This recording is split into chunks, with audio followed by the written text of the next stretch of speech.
Hello everyone, today we'll talk about how to fix or how to solve the problem of Bolt app. You will click on settings.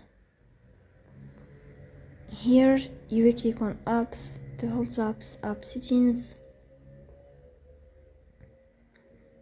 In this list you will click on Bolt app and you will enter. Then in this page of app info you will click on first stop and you will click OK. Here you will enter to the window of storage.